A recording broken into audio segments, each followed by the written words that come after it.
peserta webinar ini adalah pelaku usaha UMKM yang bergerak di sektor apa gitu ya. Dan tadi juga Teh Sinta sudah bertanya ya kepada rekan-rekan yang ada di sini. Kemudian saya lihat di chat rata-rata yang ngechat itu kebanyakan di sektor industri kuliner ya, begitu yang saya lihat. Nah, ya memangnya itu merupakan kebutuhan pokok yang pasti eh, peminatnya tinggi sekali gitu ya. Karena kan tidak ada manusia yang tidak memerlukan makanan gitu ya. Apalagi sekarang kok banyak sekali inovasi-inovasi terbaru begitu. Nah, nanti pada kesempatan kali ini saya ingin sedikit memberikan insight baru begitu, memberikan perspektif baru ya, di mana saya akan memberikan perspektif dalam sudut pandang pengelolaan sumber daya manusianya atau karyawannya, begitu Bapak dan Ibu. Maka dari itu judul dari topik webinar hari ini adalah SDM Unggul, UMKM Tangguh, Optimalisasi Sumber Daya Manusia untuk Kesuksesan UMKM di Era Digital. Gitu ya. Nah, sebelumnya, nah kalau saya sih sangat Bentar. Nah, ada istilah kan tak kenal maka tak sayang ya, Bapak Ibu, Akang Teteh gitu. Perkenalkan nama saya Mugi Puspita, ya saya dosen peneliti begitu ya, dan saya juga berkecimpung di bidang Human Resource Management begitu Bapak Ibu. Ini adalah sedikit latar belakang saya. Nah, jadi saat ini kegiatan saya adalah sebagai dosen home base saya di Unibi, di Universitas Informatika dan Bisnis Indonesia yang di Jalan Soekarno-Hatta. Nah, sepanjang Jalan Soekarno-Hatta itu di depan Rumah Sakit Edelweiss gitu ya Bapak Ibu. Nah, saya bidangnya di Human Resource Management atau manajemen sumber daya manusia. Nah, jadi cara merekrut pegawai, mengelola pegawai, nah itu adalah bidang saya.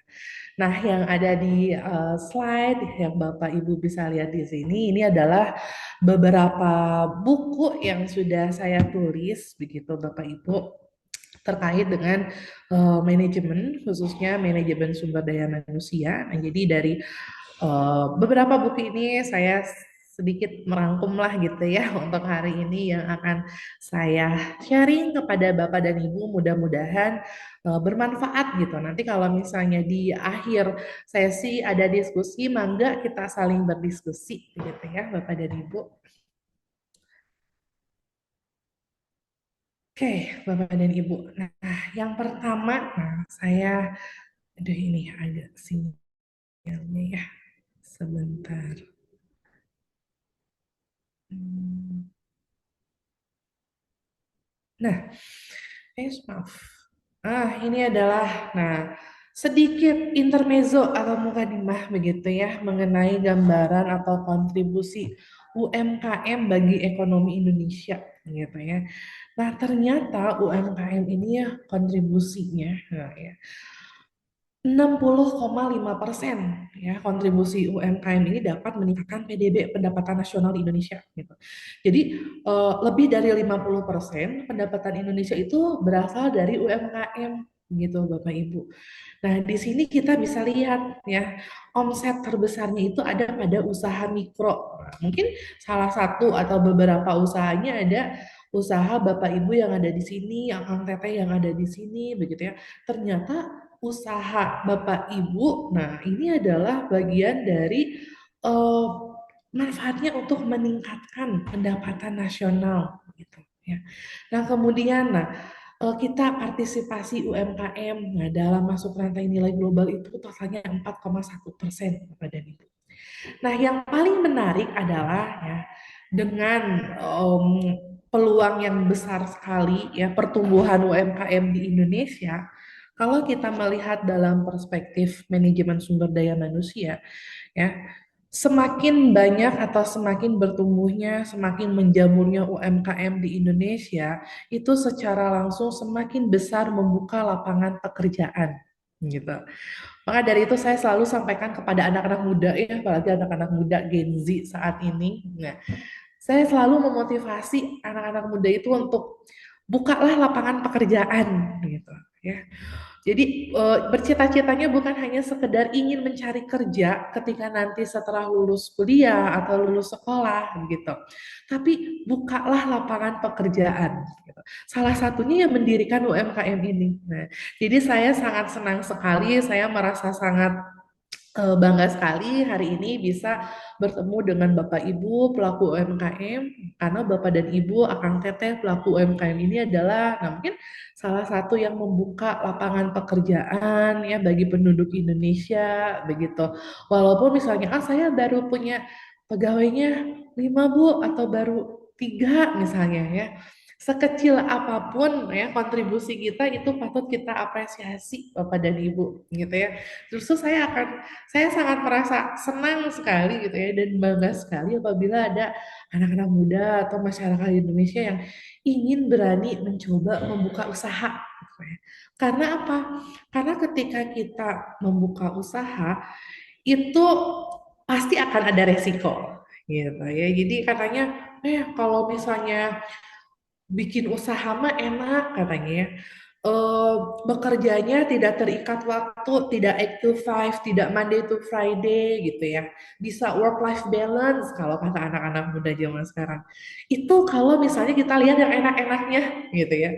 Tapi sebetulnya nah saya memahami bagaimana jatuh bangunnya Bapak Ibu selaku pelaku UMKM ya agar bisnis Bapak Ibu ini bertahan gitu ya. Apalagi dengan adanya kompetitor mungkin ya atau regulasi yang paling dahsyat itu ya terasanya itu mungkin pada 4 tahun yang lalu ya ketika COVID-19 ini adalah salah satu force major atau faktor eksternal yang meluluh lantakan berbagai macam sektor ya, khususnya di Indonesia gitu ya. Nah, tapi kita melihat bagaimana caranya kita bangkit gitu Bapak dan Ibu ya. Jadi kegagalan itu yang memang harus kita hadapi. Nah, tapi caranya itu bagaimana kita bangkit dari kegagalan atau bagaimana kita dapat mempertahankan bisnis kita. Ya. Karena mendirikan dengan mempertahankan itu akan jauh lebih sulit mempertahankan gitu. Nah, kebetulan saya beberapa pekan lalu ya melakukan sebuah penelitian ilmiah juga terhadap UMKM yang ada di Indonesia, khususnya di Jawa Barat ya. Bagaimana mereka sustain, bagaimana mereka dapat mempertahankan bisnisnya gitu. Ternyata ya mayoritas Bapak Ibu nih 10 dari pelaku UMKM ya 9 diantaranya mereka tidak berhasil sustain atau tidak berhasil mempertahankan bisnisnya lebih dari 5 tahun gitu. Jadi 5 tahun periode ini adalah masa-masa kritis gitu ya. Nah, mempertahankan bisnis ada yang 3 tahun, aduh nggak kuat nih, kolaps gitu ya, gulung tikar. Nah 3 tahun itu misalnya karena ada kompetitor atau misalnya tidak melakukan inovasi di dalamnya gitu. Dan saat ini saya ingin mengajak Bapak Ibu bahwa kita alangkah baiknya begitu fokus kepada apa yang kita miliki ya sumber daya yang kita miliki baik itu modal, manusia, mesin misalnya kemudian sarana prasarana. Nah, yang saya cermati yang telah saya lakukan observasi begitu. Nah, karena UMKM ini masih skalanya menengah, kecil begitu, eh, para pelaku usaha kurang terlalu fokus atau kurang terlalu memperhatikan karyawannya gitu. Karena di benaknya adalah bagaimana caranya nih usaha saya mendapatkan profit, mendapatkan keuntungan. Padahal jangan salah Bapak Ibu ya. Dari sumber daya manusia saja, nah ini dapat memberikan keuntungan yang besar bagi bisnis Bapak Ibu gitu. Nah, bagaimana caranya? Nah, mungkin inilah yang akan nanti saya berikan sedikit perspektif begitu ya kepada Bapak Ibu bagaimana caranya mengelola karyawan agar karyawan ini dapat diberdayakan sehingga profit nah bisnis Bapak dan Ibu bisa semakin meningkat nah melalui investasi dari SDM-nya. Begitulah kurang lebih apa yang ingin saya sampaikan hari ini. Gitu ya. Nah, selanjutnya nah, ini nih. saya ingin sedikit memberikan motivasi sebetulnya gitu, walaupun saya bukan motivator gitu ya. Nah, bahwa ternyata ya Bapak dan Ibu, peluang UMKM sekarang ini kan eranya digitalisasi, Bapak Ibu. Mungkin pada saat 10 atau 15 tahun yang lalu UMKM di Indonesia tidak semenjamur seperti sekarang gitu. Nah, tapi dengan hadirnya digitalisasi, dengan hadirnya teknologi gitu ya, terutama media sosial yang paling saya cermati saat ini begitu ya, dan e-commerce. Misalnya dulu pelaku UMKM itu punya store, punya tempat, kemudian mempromosikan, menjual eh, produknya itu hanya di tempatnya saja gitu ya. Jadi pangsa pasarnya atau target marketnya sangat terbatas gitu. Tapi, nah, dengan adanya era digital, ini telah membuka peluang besar bagi pelaku UMKM untuk berkembang lebih pesat dibandingkan periode sebelumnya. Kenapa? Nah, karena dengan hadirnya teknologi, UMKM saat ini dapat memperluas jangkauan pasar. Gitu. Nah, misalnya Bapak dan Ibu kalau mempromosikan produknya di suatu event tertentu atau bazar tertentu misalnya. Nah, kemudian jangkauan pasarnya hanya orang-orang yang datang ke acara tersebut. Gitu. Tapi dengan adanya teknologi, nah misalnya e-commerce, media sosial, begitu, Bapak dan Ibu bisa mempromosikan produk Bapak dan Ibu melalui teknologi tersebut, melalui e-commerce, melalui media sosial, gitu. Ya, jadi karena kenapa? Nah, teknologi ini kan dapat menjangkau seluruh lapisan masyarakat. Konon katanya dengan adanya teknologi ini dapat mendekatkan yang jauh, gitu ya, menjauhkan yang dekat. Gitu. Nah, misalnya produk Bapak dan Ibu sekarang ada di Bandung, tapi dengan bantuan teknologi, contoh begitu ya, Bapak dan Ibu mengiklankan produk Bapak dan Ibu lewat e-commerce, gitu. Bisa jadi besar kemungkinan pembeli Bapak dan Ibu itu ada di Papua, misalnya, ada di Kalimantan, ada di Sumatera. Gitu. Nah, itulah ya peluang dari teknologi. Nah, bagaimana era digital ini sekarang telah membuka peluang yang besar. Nah, jadi Bapak dan Ibu cukup beruntung begitu ya di era saat ini lebih dipermudah untuk memperkenalkan produknya kepada masyarakat karena sekarang ada teknologi begitu. Kenapa? Nah, karena dengan digitalisasi ya, UMKM ini dapat mengotomatisasi berbagai proses bisnis. Kemudian lebih efisien Bapak dan Ibu, hemat biaya gitu ya. Dan juga dapat meningkatkan produktivitas, ya, meningkatkan produktivitas lebih efisien ya. Kayak sekarang misalnya contohnya Bapak dan Ibu saya mengikuti webinar ya. Kita dapat insight baru, dapat pengetahuan baru tanpa harus kita datang ke tempat di mana kegiatan tersebut dilaksanakan gitu ya. Karena kan kalau misalnya kita harus datang dulu ke tempat, kadang-kadang aduh ngabisin waktu di jalan, macet gitu ya. Saya pun ini webinar sambil di kampus, habis ngajar, bisa webinar gitu ya. Kalau misalnya oh harus datang ke tempat, aduh mungkin aja waktunya tidak cukup, kejebak macet, ada agenda lain gitu ya. Dengan hadirnya teknologi, semua lebih efisien dari sisi operasionalnya. Begitu ya. Kemudian, nah ini branding. Kenapa branding penting? Nah, Bapak dan Ibu ya, eh, perlu saya sampaikan bahwa ada penelitian ya bahwa ya calon konsumen atau konsumen existing kita itu cenderung akan lebih memilih ya, produk yang mereka sudah kenali sebelumnya dibandingkan dengan memilih produk yang sama sekali belum terdengar di telinga mereka. Begitu. Nah, dengan hadirnya teknologi, ini dapat dengan mudah ya meningkatkan branding ya produk Bapak dan Ibu. Gitu. Contohnya yang sekarang masif yang sering digunakan oleh anak-anak muda, gitu ya, kehadiran media sosial dan platform digital. Ini memberikan peluang bagi UMKM ya, membangun dan memperkuat brand ya di depan halayak ramai, di depan masyarakat. Misalnya Bapak dan Ibu punya brand apa gitu ya. diperkenalkan lewat media sosial deh, bikin konten gitu ya. Nah sekarang ini bukan suatu hal yang asing lagi ketika pelaku usaha memperkenalkan produknya melalui sosial media. Benar Ibu. Makanya sekarang lapangan pekerjaan pun bertambah ya di era teknologi ini. Ada yang namanya content creator, influencer gitu ya. Dan kalau dulu mungkin masih dianggap atau dipandang sebelah mata begitu ya, eh, pekerjaan sebagai content creator atau influencer. Tapi justru di era saat ini ya ada pergeseran budaya bahwa sekarang itu masyarakat Indonesia karena adanya teknologi ya, adanya peluang yang lebih besar ya.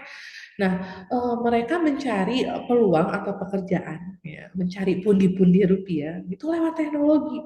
Nah, dengan adanya teknologi kita dapat lebih mudah memperkenalkan produk kita ya, ke seluruh pelosok dunia. Saya sampaikan dunia karena teknologi ini bukan hanya sekedar menjangkau Indonesia, tapi dapat menjangkau dunia gitu ya. Kalau misalnya dulu nih ya dengan hadirnya teknologi, betapa sangat berpengaruh sekali teknologi ini ya. Dulu saya ketika saya umur SD 6 tahun, ya, saya ini berbagi cerita, ditanya misalnya sama orang tua atau sama ibu guru, cita-citanya jadi apa? Saya tuh jawab, saya cita-citanya mau jadi eh, dokter begitu ya. Atau anak-anak yang lain mau jadi astronot gitu ya. Mau jadi apa gitu, pilot, pramugari gitu ya. Tapi nih anak-anak sekarang ketika ditanya nanti udah besar mau jadi apa, cita-citanya apa, jawabannya adalah pengusaha, mau jadi pemilik bisnis, gitu. Mau jadi konten kreator, kayak gitu ya. Dan itu memang sudah menjadi pergeseran budaya, hal yang lumrah gitu. Karena apa? Kehadiran dengan teknologi ini gitu. Jadi bukan hanya kalau saya di kampus kebetulan ada khusus mata kuliah tentang entrepreneur, Bapak Ibu. Itu dan juga bisnis plan. Jadi kita memang kepada mahasiswa itu memotivasi, mengajari bahwa dengan adanya peluang teknologi yang seperti ini, ya media sosial, apalagi ada e-commerce, nah itu kita sudah diberikan kemudahan gitu ya oleh alam gitu. Tinggal kitanya mau bergerak atau tidak. Dan kami di sini ya memberikan motivasi, materi yang nanti dapat diimplementasikan oleh anak-anak, ya anak-anak muda ini, mahasiswa atau Gen Z begitu ya. Nanti ketika mereka lulus sekolah atau lulus kuliah, mereka bisa langsung mempraktekannya begitu ya. Bagaimana cara membangun bisnis itu sebetulnya dari sisi teori pun ada caranya, ada strateginya. Walaupun teori, namun bisa nanti diimplementasikan pada saat praktik gitu. Jangankan mahasiswa Bapak dan Ibu, di sekolah anak saya aja yang SD, saya punya anak masih kelas 4 SD dan 1 SD begitu. Itu setiap bulannya ada business day namanya, sebulan sekali. Jadi anak SD pun sekarang udah diajarkan menjadi pelaku bisnis gitu. Karena apa? Nah, pelaku bisnis UMKM ini peluangnya benar-benar besar sekali di Indonesia gitu Bapak Ibu. Jadi Bapak dan Ibu sekarang selaku pelaku bisnis UMKM sudah menjadi pilihan yang tepat lah gitu. Tinggal bagaimana Bapak dan Ibu mempertahankan bisnis ini ya agar bisa sustain, agar bisa berkelanjutan begitu. Bukan hanya sekedar bisnis yang berdiri 1 atau 2 tahun begitu, tapi bisa puluhan tahun begitu, bisa sustain. Nah, mungkin tidak, oh sangat mungkin gitu. Tinggal bagaimana cara kita mengelolanya gitu ya, Bapak dan Ibu. Saya lanjut ya. Nah, itu tadi ya. Tadi saya sudah menceritakan sedikit intermezzo mengenai peluang pelaku UMKM di Indonesia, kemudian dengan hadirnya teknologi juga itu membantu meningkatkan produk-produk Bapak dan Ibu atau branding Bapak dan Ibu. Namun tidak dipungkiri ya, saya pun memahaminya ketika mempertahankan itu memang lebih sulit dibandingkan dengan mendirikan. Nah, ada beberapa tantangan Bapak dan Ibu ya dalam mempertahankan bisnis UMKM ini, terutama di era digitalisasi. Yang pertama adalah literasi digital. Ya. Rendahnya tingkat literasi digital di kalangan pelaku UMKM membuat para pelaku UMKM kesulitan dalam memanfaatkan teknologi yang ada. Nah, tanpa pemahaman yang cukup, upaya untuk mendigitalisasi bisnis juga tidak akan maksimal, bahkan terhambat. Siapa yang melakukan ini, gitu, yang mengimplementasikan digitalisasi ini? Sumber daya manusianya, Bapak dan Ibu. Ya, karyawannya, ya, atau mungkin ownernya, Bapak dan Ibu sendiri. Nah, jadi kita tidak bisa menutup mata bahwa kita harus memberdayakan karyawan yang kita miliki, atau kita harus senantiasa upgrade skill, ya. Walaupun soal saya mah sebagai owner gitu ya. Nah, sebagai owner pun kita tidak boleh lengah untuk harus secara periodik update skill. Gitu. Karena teknologi itu pasti akan selalu berkembang, Bapak dan Ibu. Misalnya hari ini kita sudah bisa mengoperasikan atau kita sudah bisa memasarkan produk kita di media sosial, begitu ya, dengan fitur-fitur yang ada di dalamnya. Bisa jadi 6 bulan atau 1 tahun ke depan, ya, cara-cara itu tuh udah usang, udah jadul. Gitu. Terus kita harus update lagi ilmu. Jadi belajar mah harus continue gitu, tidak ada kata selesai dalam menuntut ilmu, apalagi pelaku bisnis. Ya, kan pelaku bisnis itu harus high tech, harus, jadi tidak ada lagi istilah gaptek, Bapak dan Ibu gitu ya. Aduh saya mah nggak bisa nih mengiklankan produk misalnya di e-commerce, gimana cara uploadnya, gimana cara bikin kontennya. Coba deh cara yang paling gampang adalah buka YouTube. Banyak tutorialnya. Nah, saya pun kalau misalnya kadang-kadang aduh mengalami kesulitan, buka YouTube-nya. Jadi otodidak, belajar sendiri. Ya, syukur-syukur kalau misalnya kita punya mentor, bertanya pada mentor, diskusi dengan mentor, begitu. Nah, literasi ini kan adalah membaca gitu ya. Tapi ini digital. Nah, jadi kita tuh harus upgrade ya, harus paham teknologi gitu Bapak dan Ibu. Jadi tidak ada istilah lagi bahwa aduh saya mah gaptek. Ya karena sekarang itu mau nggak mau kita yang harus mengikuti teknologi gitu.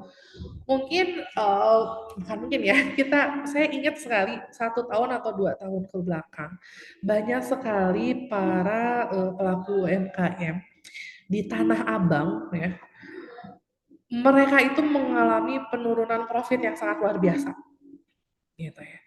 Disinyalir ternyata penurunan profit mereka itu karena hadirnya media sosial sekaligus e-commerce, yaitu TikTok, Bapak Ibu. Ada TikTok Shop kan ya. TikTok itu wah main harganya, perang harga ya, harganya bisa terjun bebas. Jadi para pelaku usaha di Tanah Abang itu mereka tidak bisa bersaing dari sisi harga. Pertama itu. Yang kedua, nah, perilaku masyarakat atau perilaku konsumen. Sekarang itu konsumen menginginkan layanan yang mudah. Jadi tinggal buka HP, scrolling TikTok, ya, lihat barangnya bagus, fotonya bagus, cocok, udah check out beli. Jadi tanpa harus capek-capek datang ke tempatnya, itu ada namanya pergeseran kebiasaan masyarakat. Dan itu hal yang tidak bisa kita kendalikan, gitu, karena itu merupakan faktor eksternal yang di luar kendali kita. Jadi yang kita bisa kendalikan adalah faktor internal. Apa yang bisa kita lakukan untuk menghadapi kondisi eksternal tersebut? Gitu. Oh, sekarang kondisi eksternalnya ya, para pembeli ini masyarakat senang dengan belanja online. Nah, strategi yang harus kita lakukan adalah kita meningkatkan pengetahuan kita terhadap teknologi. Kita harus cari tahu strategi bagaimana memasarkan produk misalnya di e-commerce atau media sosial. Nah, itu adalah salah satu kita meningkatkan kompetensi karyawannya atau sumber daya manusianya atau bahkan meningkatkan kompetensi ownernya gitu Bapak dan Ibu. Nah jadi ternyata di pelaku UMKM ini banyak sekali yang belum aware terhadap literasi digital ini gitu. Kemudian keterbatasan teknologi, ya itulah ya infrastruktur teknologi tidak dipungkiri di Indonesia ini belum merata ya, belum masuk ke pelosok-pelosok, ke daerah-daerah ya terutama internet. Nah, ini yang menjadi hambatan utama bagi pelaku UMKM untuk beradaptasi dengan perkembangan teknologi modern gitu kan. Tapi eh, saya rasa sekarang di apalagi di Kota Bandung gitu ya, Jawa Barat, internet udah mudah didapatkan. Kita tidak perlu dulu tuh naik pohon kelapa untuk cari sinyal gitu ya. Sekarang saya misalnya lihat anak-anak SMA, anak-anak SMP datang ke coffee shop gitu ya, mereka cuma cari apa wifi gitu Bapak Ibu ya. Jadi udah internet itu sudah menjadi suatu kebutuhan gitu ya bagi masyarakat gitu ya. Namun sayangnya memang tidak menjangkau ke setiap daerah, itu yang menjadi hambatannya. Kemudian hambatan selanjutnya adalah biaya implementasi teknologi yang cukup tinggi gitu ya. Nah, proses digitalisasi memerlukan biaya yang cukup besar, terutama untuk pengadaan hardware, ya, software, pelatihan. Nah, ini yang nanti akan saya berikan perspektif baru mengenai pelatihan SDM. Ya. Nah, banyak UMKM yang tidak memiliki sumber daya finansial atau dapat dikatakan modalnya terbatas. Gitu. Tapi saya modalnya terbatas. Gimana saya mau bikin teknologi baru? Atau saya mau bikin website? Saya mau bikin website. Sebentar,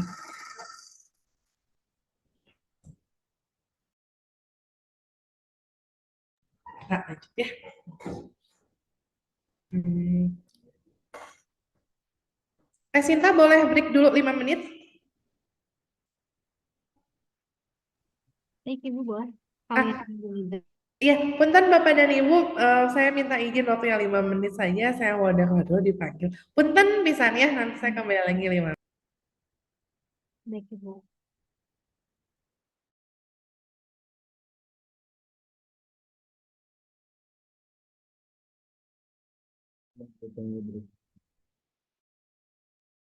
Bapak Ibu mohon ditunggu ya.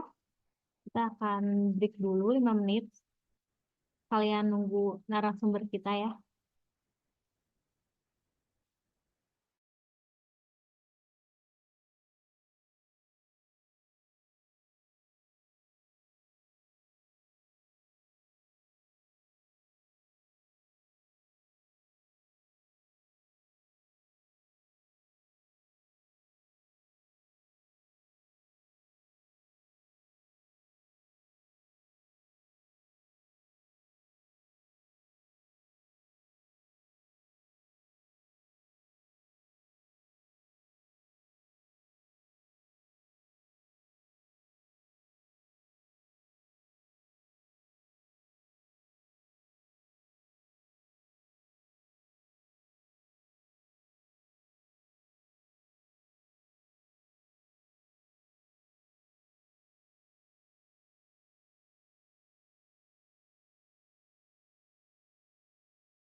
Ya, Assalamualaikum. Punten tadi ada iklan sejenak gitu ya. Bisa kita lanjutkan ya, Sinta ya. Oke, Mohon. punten ya. Iya. Oke, nah tadi saya sampai biaya implementasi teknologi begitu ya.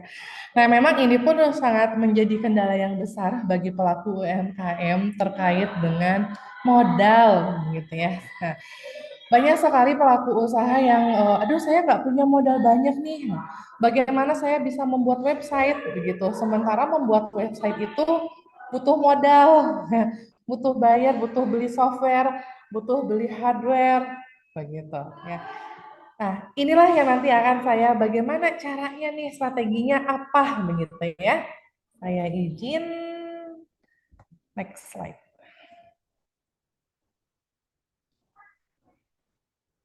Nah, ini adalah Nah, ini adalah poin-poin atau hal-hal yang bisa Bapak Ibu nanti misalnya ya implementasikan pada proses bisnis Bapak dan Ibu begitu ya. Kalau misalnya kita melihat dalam perspektif pengembangan maaf, pengembangan sumber daya manusia begitu. Nah, yang pertama adalah pelatihan dan pengembangan pada ya, karena meningkatkan kualitas sumber daya manusia pada pelaku usaha UMKM ini ya dan membangun jiwa perusahaan ini sangat penting pada Ibu. Kenapa? Nah, ya, karena sumber daya manusia atau karyawan ini adalah investasi pada Ibu. Jadi kalau misalnya, oh saya mau mengikut sertakan karyawan saya mengikuti workshop misalnya, tapi bayar, gitu ya. Karena sekarang mah nggak ada yang gratis, jarang gitu ya. Tapi bayar kalau misalnya ada workshop. Nah, Bapak dan Ibu, gitu ya, memang ketika seorang karyawan, gitu ya, akan mendapatkan wawasan yang baru, kompetensi yang baru. Nah, inilah yang kita harus mengubah mindset kita, misalnya sebagai founder, nah, bahwa jadikanlah biaya yang kita keluarkan ya untuk pelatihan, pengembangan ya itu adalah bukan biaya yang sia-sia gitu. Tapi ubah mindset bahwa ini adalah investasi begitu. Investasi jangka panjang gitu. Memang manfaatnya mungkin tidak akan terasa sekarang gitu. Mungkin manfaatnya nanti ya, oh, 1 tahun kemudian begitu ya bisa saja betul. Tapi anggaplah biaya yang kita keluarkan gitu untuk memberikan pelatihan, memberikan coaching, mentoring, begitu kepada karyawan-karyawan, kepada sumber daya manusia yang sebetulnya mereka turut punya andil ya meningkatkan bisnis Bapak dan Ibu itu adalah sebagai sebuah investasi.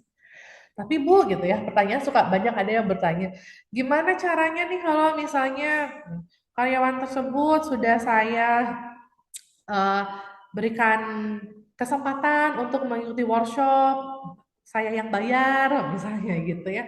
Tapi ternyata setelah workshopnya selesai, dia udah bisa gitu ya, udah keahliannya udah meningkat, ya. Tiba-tiba resign, tiba-tiba keluar, gitu ya. Padahal saya selaku founder sudah mengeluarkan biaya loh gitu. Tapi karyawannya resign, begitu ya. Gimana nih? Gitu ya. Nah, inilah Bapak dan Ibu.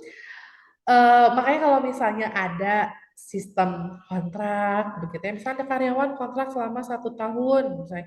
Jadi 1 tahun dahulu. Nanti kita akan evaluasi bagaimana kinerja karyawan tersebut. Misalnya Bapak dan Ibu sebagai founder, ya. Eh,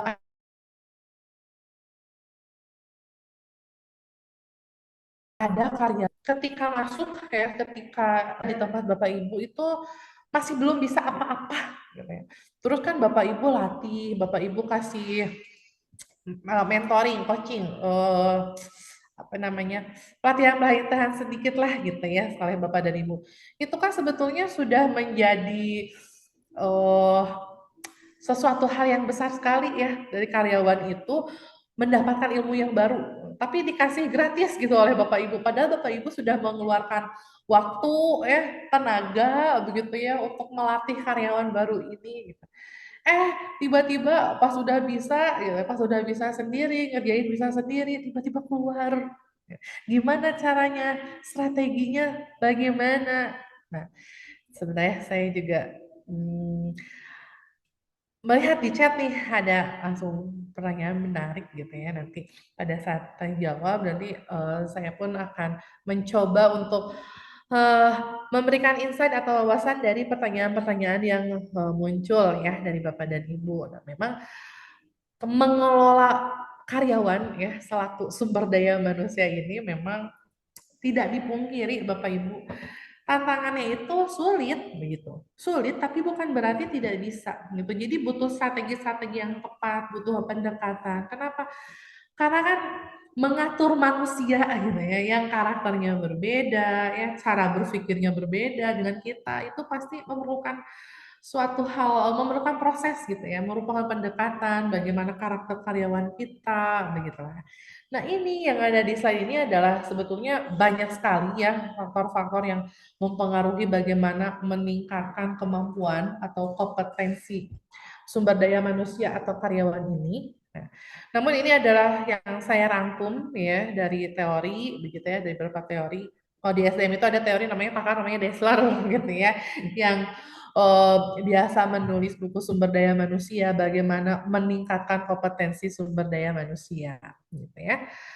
Nah, saya next slide ya, izin.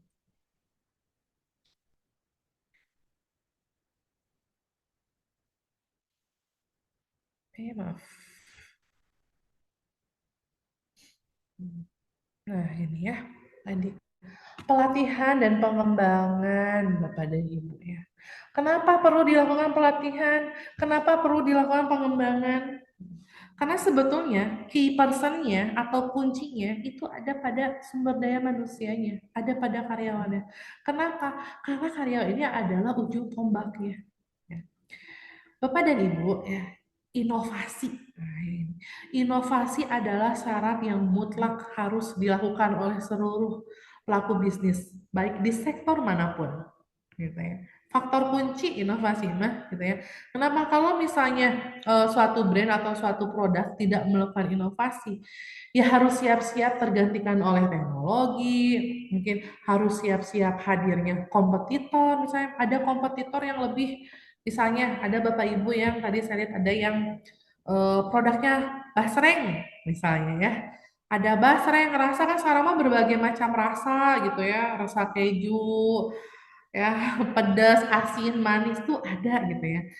Nah, ini Bapak Ibu jangan sampai lengah begitu ya. Walaupun misalnya produk basreng saya mah banyak yang beli ya. Sudah laku di pasaran, tapi jangan salah Bapak dan Ibu. Perilaku masyarakat ya, perilaku daya beli masyarakat itu seiring berjalannya waktu akan berubah. Apalagi dengan hadirnya kompetitor gitu. Iya, misalnya sekarang produk Bapak Ibu laku, banyak dicari oleh masyarakat, ya enak. Nanti misalnya 1 bulan kemudian datang kompetitor baru, ya, yang mereka sama nih misalnya ya, si kompetitornya itu mereka memproduksi basreng gitu ya. Tapi si kompetitor punya varian rasa baru, misalnya. Misalnya rasa apa ya kalau basreng teh ya? Bapak Ibu, Teh Sinta apa ya kalau basreng teh? Kan selama ini basreng rasa keju gitu ya, eh, pedas, asin, balado. Tiba-tiba sebulan kemudian ada basreng rasa gado-gado misalnya ya, misalnya dia basreng rasa gado-gado gitu, cita rasa Indonesia banget gitu, udah mah basreng rasa gado-gado gitu ya. Ternyata si basreng rasa gado-gado ini ya disukai oleh masyarakat, banyak yang beli gitu. Nah, jadi basreng Bapak Ibu yang hanya rasa keju, manis, pedas ini teh udah nggak dilirik lagi gitu. Nah, itulah pentingnya melakukan inovasi ya. Inovasi itu bisa dalam membuat produk yang baru atau bisa jadi menampilkan fitur-fitur terbaru.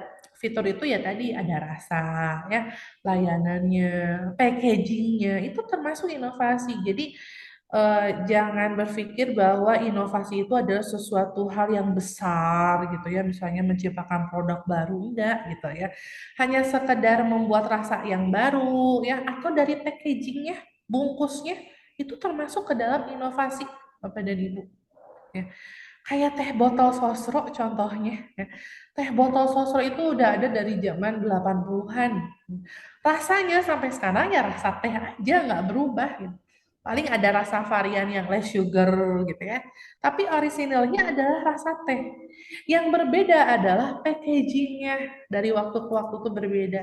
Tadinya botol kaca, sekarang ada kemasan yang kotak gitu ya. Nah, jadi dari packaging aja itu sudah termasuk inovasi begitu Bapak dan Ibu ya.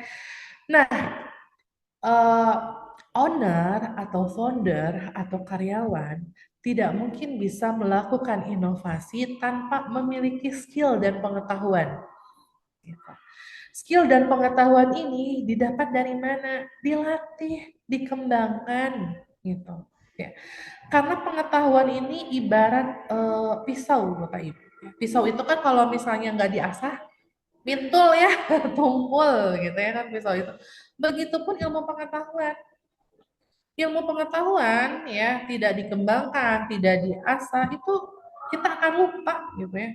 Coba kalau kita misalnya flashback ke pelajaran kita waktu SD, lupa ya kayaknya. Karena apa? Karena nggak sering digunakan oleh kita gitu. Nah, tapi kalau misalnya ilmu pengetahuan sering digunakan ya, reminder kembali ya, diingatkan kembali, didiskusikan kembali gitu ya. Nah, itu lama-lama akan meningkat kemampuannya begitu ya, Bapak dan Ibu. Kemudian selanjutnya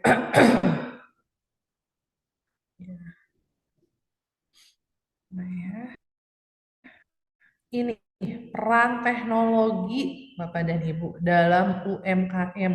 Nah, teknologi mah udah nggak bisa dihindarkan begitu ya Bapak Ibu. Kita nggak bisa ngumpet dari teknologi gitu. Aduh, saya mah nggak mau nih ada yang teknologi dan saya mah masih pengen cara yang tradisional aja misalnya gitu ya. Ya boleh aja, sah-sah aja, nggak dilarang begitu. Tapi ya harus siap-siap akan banyak kompetitor baru, tergantikan dengan teknologi, begitu. Karena apa? Karena sekarang itu perilaku masyarakat sudah berubah, begitu ya, sudah menginginkan hal-hal yang lebih praktis, begitu.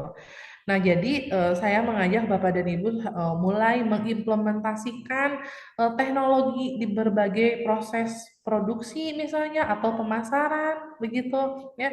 Pemasaran tuh walaupun Bapak dan Ibu misalnya belum punya website untuk brandnya gitu ya.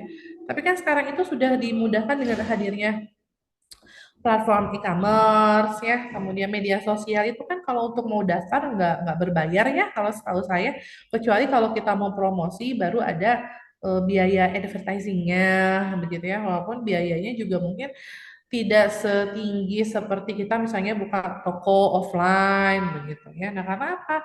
Ini nantinya akan membantu bisnis Bapak dan Ibu ya ketika melihat eh, sekarang itu target marketnya seperti apa sih jangkauannya gitu ya. Itu kita bisa lihat dari teknologi begitu. Nah, sekarang itu Bapak Ibu ada yang namanya AI. Ya, itu AI tuh sangat ini deh, bagaikan pedang bermata dua gitu ya. Di satu sisi ya kehadiran AI atau artificial intelligence ya ini tuh robot gitu ya yang membantu aktivitas kita sebagai manusia lebih mudah gitu ya. Tapi di satu sisi eh, kemampuan kita menganalisis critical thinking itu tidak bisa tajam begitu ya. Nah, tapi tidak dipungkiri dengan hadirnya AI itu akan memudahkan kita ya sebagai manusia lebih efisien terutama dalam menjalankan bisnis begitu Bapak dan Ibu ya. Jadi kita ya ambil manfaatnya saja gitu ya.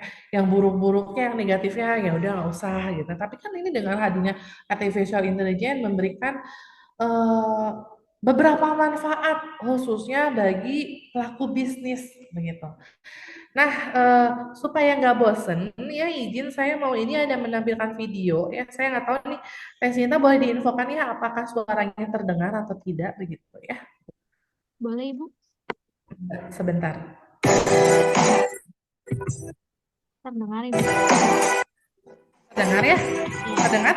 Ya, terdengar, Ibu. Oke.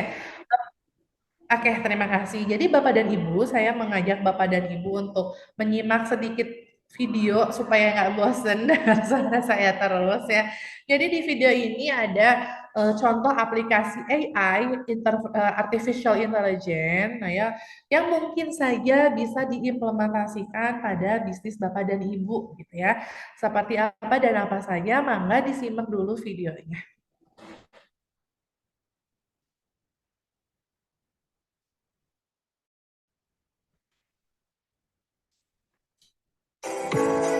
Para ahli teknologi menyebut artificial intelligence, AI, atau kecerdasan buatan menjadi salah satu jajaran teknologi yang akan booming sepanjang tahun 2023 ini. Kecerdasan buatan atau artificial intelligence AI telah menjadi bagian dari kehidupan sehari-hari. Mulai dari e-commerce hingga algoritma media sosial. Ledakan tren ini akan sampai ke gambar dan musik pada tahun 2023. Teknologi AI ini memungkinkan mesin atau komputer untuk melakukan tugas-tugas yang sebelumnya memerlukan kecerdasan manusia, seperti menulis, menggambar, memecahkan masalah, dan lain sebagainya. Kegunaan AI ini adalah mempermudah tugas manusia, termasuk membantu bisnis kalian. Dilansir dari berbagai sumber, berikut ini beberapa referensi web AI yang dapat mempermudah pengusaha UMKM. ChatGPT atau Generative Pre-trained Transformer adalah sebuah perangkat lunak yang dikembangkan oleh OpenAI yang bisa digunakan untuk membantu perkembangan UMKM. Banyak manfaat ChatGPT bagi UMKM, salah satunya memanfaatkan prompt atau kata kunci atau perintah yang digunakan untuk memulai atau mengisi pesan dalam ChatGPT. Beberapa manfaat ChatGPT untuk pemasaran membantu merencanakan strategi pemasaran melalui media sosial dengan memberikan saran dan ide-ide yang efektif, memberikan informasi tentang tren pasar terbaru untuk mengembangkan strategi pemasaran yang sesuai dengan kebutuhan pasar, membantu merencanakan kampanye pemasaran dan memberikan saran tentang pesan iklan yang tepat untuk menarik perhatian pelanggan. Meningkatkan interaksi dengan pelanggan melalui chatbot yang dapat membantu dalam memilih produk, memberikan informasi promo atau diskon, dan memproses pesanan dengan lebih cepat dan efisien.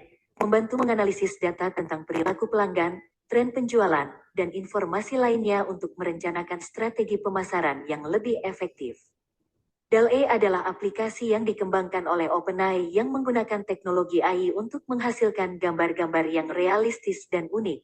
Aplikasi ini dapat membantu UMKM dalam beberapa hal seperti membuat gambar produk yang unik dan menarik, menghemat waktu dan biaya dalam produksi gambar produk, meningkatkan branding produk, meningkatkan penjualan produk, serta meningkatkan kecepatan pemasaran produk.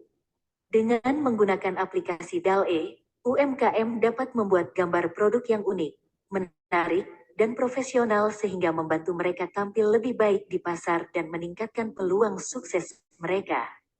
Aplikasi Copy.ai membantu Anda dalam menulis berbagai materi, seperti iklan, media sosial, website, surat, dan lain-lain. Fitur AI yang ada pada aplikasi ini dapat mempermudah terhindar dari hambatan atau blok saat menulis, sehingga dapat meningkatkan produktivitas pekerjaan. Cara penggunaannya pun sangat mudah. Anda hanya perlu memberikan instruksi dan secara otomatis, selanjutnya Copy.ai akan menyediakan berbagai pilihan alternatifnya. Desain.ai. Di website AI ini pelaku UMKM dapat memanfaatkan untuk membuat logo, video, banner, dan mock-up dengan AI hanya dalam hitungan menit. Desain AI membantu menghemat waktu, biaya, dan alur kerja. Semua peralatan kreatif dalam satu platform. Desain AI adalah sebuah platform agensi sebagai sebuah layanan yang menggunakan teknologi AI untuk memperbolehkan pengguna untuk membuat, menyunting, dan membuat skala konten. Berikutnya adalah Pablely.com. Foto produk Anda membosankan? Pablely.com membantu Anda membuat foto yang indah dalam hitungan detik. Dengan AI Pablely dapat membantu menghapus latar belakang, gambar Anda. Selanjutnya Anda bebas memilih aneka latar belakang keren.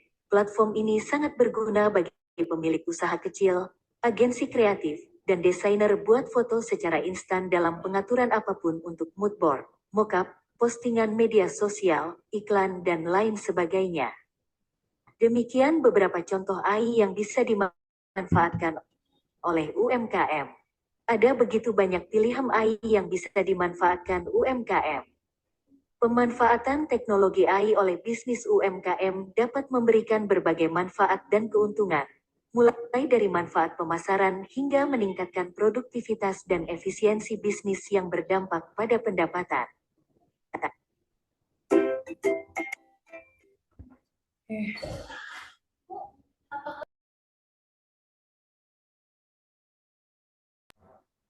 Baik teman-teman ya sudah menyimak videonya. Nah, jadi Bapak dan Ibu ya dengan hadirnya AI atau artificial intelligence ini, nah sebetulnya dapat memberikan kemudahan begitu ya untuk Bapak dan Ibu. Misalnya contoh tadi ada ChatGPT. Nah, ChatGPT itu udah paling banyak digunakan dari kelima AI ini gitu ya, apalagi untuk anak-anak muda biasanya udah familiar sekali dengan ChatGPT gitu ya.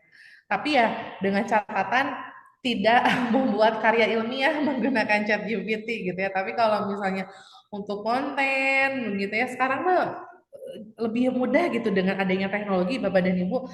Kita mau bikin edit foto misalnya ya gitu. Pakai aja bantuan AI.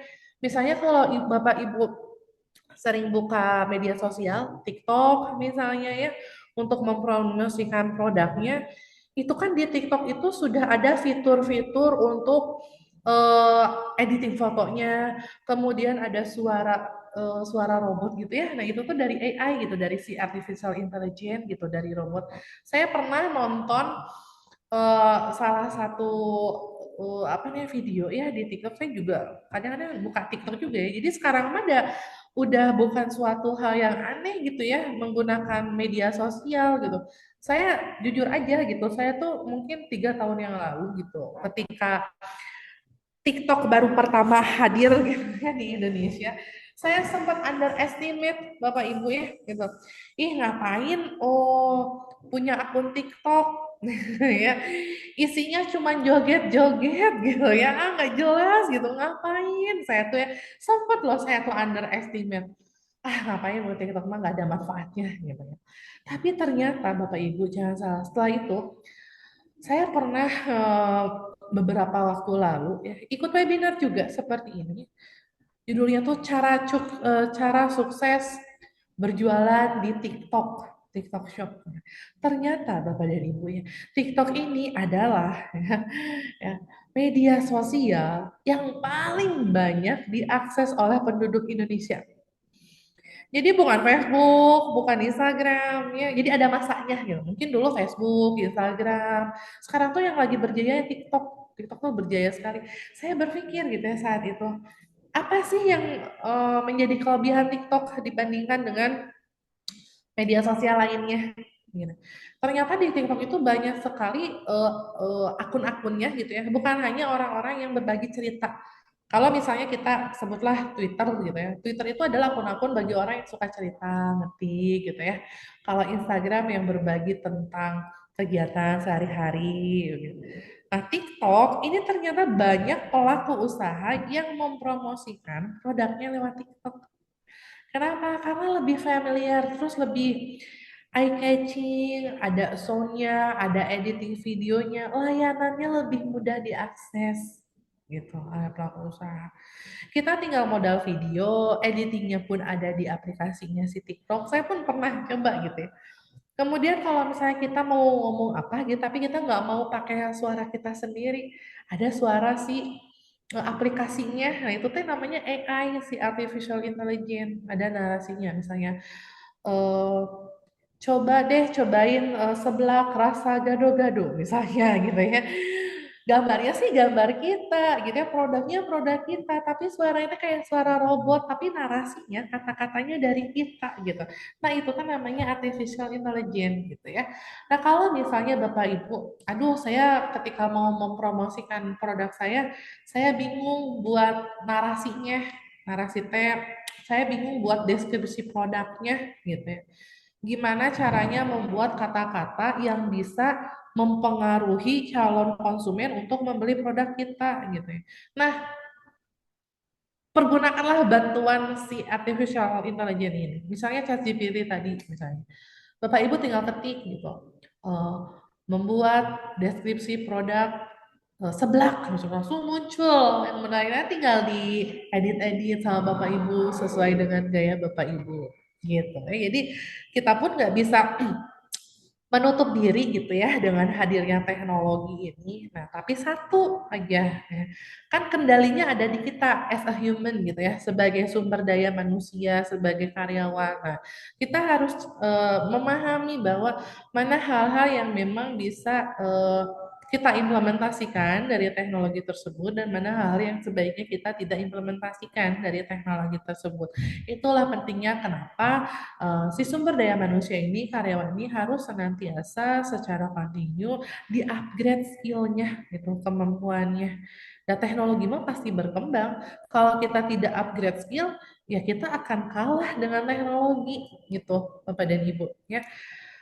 Saya next ya. Maaf. Nah, selanjutnya apa?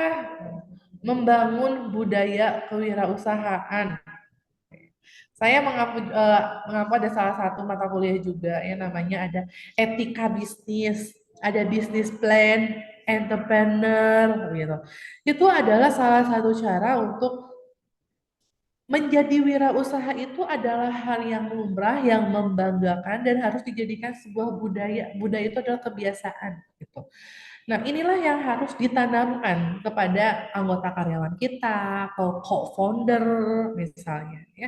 Jadi harus bangga gitu. Harus budaya itu kan artinya sesuatu hal yang terus dilakukan secara berulang-ulang gitu ya. Tumbuhkanlah budaya kewirausahaan ya. Budaya kewirausahaan ini merupakan lingkungan yang mendorong ya karyawan yang ada atau orang-orang yang ada di suatu bisnis untuk senantiasa melakukan inovasi, berkreasi dan mengambil resiko. Saya yakin Bapak Ibu yang namanya usaha dalam sektor apapun pasti tidak ada usaha yang tanpa resiko gitu ya. Kayaknya resiko mah ada ya. Jangan bukan hanya di pelaku bisnis ya, di pekerjaan manapun yang namanya resiko ada gitu ya. Nah, ini ada beberapa poin-poin yang mungkin bisa saya sharing ke Bapak dan Ibu bagaimana menciptakan budaya wirausaha di dalam perusahaan. Mungkin ini Bapak dan Ibu bisa sampaikan juga ke karyawan Bapak dan Ibu gitu ya. Yang pertama, sebelum Bapak Ibu memilih karyawan, pasti merekrut dulu ya. Nah, biasanya ya gitu ya. Kalau UMKM itu merekrut karyawan itu misalnya, ayo udahlah orang yang udah kita kenal gitu ya. Saudara, teman, tanpa ada misalnya wawancara gitu ya. Kita lihat dia latar belakangnya apa, kemampuannya apa. Kadang-kadang abai terhadap hal tersebut. Nah, tapi coba Bapak Ibu mulai difokuskan lagi ketika akan merekrut karyawan, ya, cari karyawan yang memang memiliki kemampuan yang tinggi. Nih, ada niatnya banyak besar, walaupun misalnya, aduh ini mah karyawan belum berpengalaman, gitu ya. Tapi kalau sudah memiliki keinginan yang kuat, ambisinya tinggi, ya, itu rasa ingin tahunya juga tinggi gitu Bapak dan Ibu ya. Kemudian nah Bapak Ibu sebagai founder ya sebagai pendiri pelaku usaha yang punya usaha yang punya karyawan, nah perlakukanlah karyawan sebagai rekan ya. Jadi kalau saya sih ya menyetujunya bahwa antara founder dengan karyawan tentunya harus ada jarak. Tapi perlakukan seperti rekan. Gitu. Ada jarak untuk apa? Untuk uh, mengetahui atau memahami tupoksinya masing-masing, perannya masing-masing gitu. Jadi si karyawan ya harus nurut misalnya sama si owner gitu. Ikutin SOP-nya dari si owner ya, bagaimana misalnya cara mempromosikan, membuat produk ya, sesuai dengan aturan-aturan si owner. Gitu. Tapi nah, kita sebagai founder, lakukanlah karyawan seperti rekan ya gitu. Kemudian terbuka pada kegagalan kecil. Nah ini saya selalu menyampaikan juga kepada mahasiswa saya yang akan membuka usaha ataupun sudah membuka usaha, yang namanya kegagalan mah udah hal yang harus kita siap untuk menghadapinya gitu. Jadi bukan hal yang untuk kita menghindari agar tidak gagal, tapi yang harus kita siapkan adalah bagaimana ya em, kita ya strategi kita jika kita menghadapi kegagalan itu. Bagaimana caranya bangkit? Kita harus punya motivasi yang kuat. Gitu ya. Lalu memimpin dengan contoh. Nah ini Bapak dan Ibu ya, kalau Bapak dan Ibu sebagai founder, justru kuncinya itu ada di pemilik, ada di pemiliknya. Jadi kalau misalnya, aduh karyawan saya ini harus diapain ya? Kenapa nggak nurut? Susah sekali diatur. Nah, coba kita refleksi diri. Bagaimana kita mengatur karyawan? Kalau kita ingin karyawan kita yang datang tepat waktu, ya, kita dahulu yang harus kasih contoh, kita yang harus datang tepat waktu. Jadi memang as a leader, jadi pemimpin itu tidak mudah gitu ya. Tapi bukan berarti tidak bisa dilakukan gitu. Ada strateginya gitu ya. Kemudian berikan karyawan hak untuk berpendapat. Nah, jadi kalau misalnya masukan-masukan dari karyawan yang kita dengar, kita tampung. Walau bagaimanapun karyawan inilah yang terlibat pada proses bisnis kita gitu. Kemudian ciptakan budaya membimbing, berkolaborasi, berkelompok, ngobrol gitu ya. Ya, misalnya pagi-pagi sebelum kita eh, membuka nih toko kita ngobrol dulu apa dulu rencana kita dan kita harus punya rencana, harus punya tujuan. Perusahaan di sektor apapun harus punya tujuan gitu. Nah, lalu identifikasi dan tumbuhkan keterampilan non teknis. Nah, ini yang penting sekali sebetulnya. Keterampilan non teknis, skill yang dimiliki oleh si karyawan atau sumber daya manusia ini. Kenapa keterampilan non teknis, Bapak dan Ibu? Ya, karena kalau keterampilan teknis, ya seperti misalnya mau buat konten atau buat deskripsi produk. Tadi saya sudah ada di video sebelumnya. Ada yang namanya AI, Artificial Intelligence. Ada yang namanya teknologi. Nah, betapa banyak sekarang lapangan pekerjaan yang digantikan oleh teknologi. Namanya keterampilan teknis itu bisa digantikan oleh teknologi. Contoh misalnya kalau misalnya dulu kita ke tol, ya itu kan kita bayar tol yang melayaninya manusia gitu ya. Sekarang kita ke tol tinggal tap kartu selesai. Ya. Nah itu namanya keterampilan teknis itu bisa kapanpun digantikan oleh teknologi. Maka dari itu kita sebagai sumber daya manusia, pelaku bisnis, kita harus punya soft skill, keterampilan non teknis. Keterampilan non teknis sampai kapanpun tidak akan pernah bisa digantikan oleh teknologi. Itu Bapak dan Ibu. Kenapa? Karena teknologi tidak punya kemampuan berpikir. Kan teknologi walau bagaimanapun ya, walau secanggih apapun, teknologi ini dikendalikannya oleh manusia.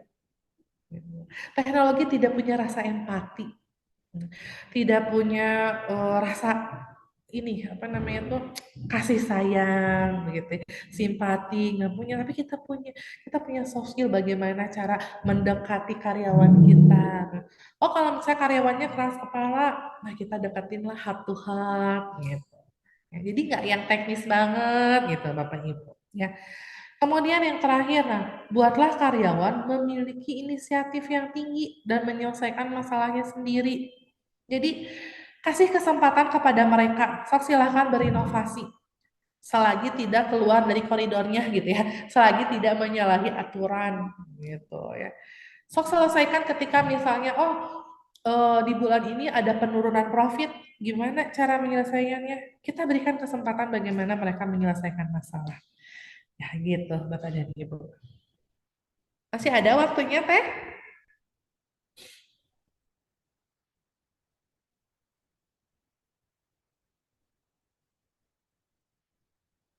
Masih ada waktunya? Oh, mungkin 10 menit lagi, Ibu. Oh, mangga siap kalau gitu ya. Ya. Ya, nah ini Bapak dan Ibu ya. Kenapa saya dari tadi misalnya Bapak Ibu menyimak, oh manusia itu ya kita sebagai manusia as a human being harus adaptif dengan teknologi. Itu adalah kemampuan pertama yang harus kita asah di era saat ini. Ya, karena ya kita tidak bisa menghindari kalau sekarang kita berada di era digitalisasi. Ya. Karena apa? Teknologi memainkan peran penting dalam meningkatkan efisien operasional UMKM. Ya. Dengan menggunakan sistem otomasi, ya, otomatis gitu ya, kayak tadi AI lewat chat GPT kita mau cari narasi produk langsung ada. Gitu. Itu lebih apa? Lebih hemat waktu. Proses bisnis bisa berjalan lebih cepat, menghemat biaya. Kalau dulu tuh ada yang namanya copywriting. Nah, ada copywriting. Sekarang copywriting bentar lagi akan digantikan oleh teknologi loh, gitu ya. Kalau kita sebagai manusia, misalnya saya sebagai copywriter, gitu ya. Kalau saya nggak upgrade skill, nggak upgrade ilmu, ya ilmu saya tidak berkembang, lama kelamaan kemampuan saya ini udah nggak laku, gitu ya. Kenapa? Karena ada teknologi yang gantiin. Ada chat GPT misalnya. Kalau misalnya ngerekrut karyawan si copywriter itu kan kita harus bayar ya, Bapak dan Ibu, harus ngegaji gitu. Nah, kalau misalnya ada teknologi, ada artificial intelligence, kita tinggal modal kuota gitu ya. Modalnya nggak banyak, langsung ada. Daripada nge-hire karyawan harus bayar gaji gitu. Artinya, nah, si sumber daya manusia ini, si karyawan ini harus bisa meningkatkan skillnya. Kalau misalnya suatu saat, nanti kemampuan saya sebagai copywriter sudah tidak dibutuhkan lagi oleh dunia usaha. Saya harus punya kemampuan lain. Gitu. Apa kemampuan lain? Itulah gali. Apa yang kita bisa lakukan? Kelebihan kita apa, misalnya. Jadi nggak bisa berhenti di satu ini saja ya, hanya nggak bisa berhenti di satu bidang saja gitu. Kalau sekarang mah makanya ada yang namanya harus multitasking. Ya betul gitu ya. Sekarang eranya teknologi. Takutnya nanti tergantikan dengan teknologi gitu. Kemudian melalui teknologi ya bisnis ini dapat dengan mudah menjangkau pasar ya, menjangkau target market, menjangkau konsumen gitu. Nah, itu akan lebih memudahkan bagi pelaku bisnis mengetahui mana pelanggan yang tepat sesuai dengan produk yang kita iklankan gitu, sesuai dengan produk yang kita jual gitu kepada dia ya.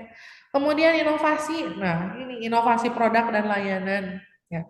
Selain berinovasi dari produknya, produk inovasi produk ya bisa jadi dari bungkusnya, packagingnya, varian rasanya, teksturnya. Kita juga bisa meningkatkan inovasi dari sisi layanannya, Bapak dan Ibu. Misalnya di sini ada apa yang gampang ya, laundry misalnya ya, atau sekarang makanan juga lah, misalnya ada eh, layanan untuk diantar langsung ke tempat pembeli, ya. Itu kan memudahkan si pembeli merasa mudah, layanannya dipermudah, si pembeli otomatis akan meningkatkan loyalitasnya, gitu Bapak Ibu. Contohnya misalnya kalau misalnya ada Bapak Ibu yang punya usaha di laundry ya, karena saya biasa laundry gitu ya, jadi saya kasih contohnya yang laundry. Saya kalau misalnya nyari tempat laundry, pasti yang pertama saya cari adalah ada layanan antar jemput nggak? Gitu. Karena aduh saya males nih kalau misalnya harus datang ke tempat gitu ya. Oh, aduh nyari waktu senggangnya susah gitu ya. Nah, oleh karena itu, ketika ya pelaku usaha memberikan kemudahan layanan terhadap si konsumennya, maka secara langsung akan meningkatkan loyalitas konsumen. Jadi semakin dimanjakan nih si konsumen ini, semakin senang, dia akan lebih sulit berpaling ke lain hati gitu ya, Mbak dan Ibu. Nah, ini tadi ya, transformasi digital untuk UMKM Bapak dan Ibu ya. Transformasi digital, transformasi itu berpindah dari yang tadinya tradisional sekarang ke digital gitu ya. Nah, ini sekali lagi ya, kita harus bisa menyesuaikan diri Bapak Ibu terhadap apa? Terhadap kebutuhan konsumen yang sangat dinamis, sangat berubah. Kalau misalnya Bapak Ibu hanya menjajakan produknya di rumah atau di toko offline, sekarang harus mulai-mulai bertransformasi memasarkan produknya secara online. Kenapa? Karena sekarang banyak sekali konsumen-konsumen yang belanjanya dilakukan secara online gitu. Jadi kita yang harus adaptif gitu. Ya, karena saya pernah dengar juga ya salah satu seminar, ketika saya ikut seminar ya oleh pakar HRD ya, katanya di era saat ini ya sangat dinamis. Dinamis itu sangat eh, cepat sekali gitu ya perubahannya, maka ya pada kondisi bisnis saat ini ya, segala halnya penuh dengan ketidakpastian. target marketnya nggak pasti, gitu ya. Selera konsumennya tidak pasti, ya. Kemudian kebutuhan konsumennya sekarang itu tidak pasti, gitu ya.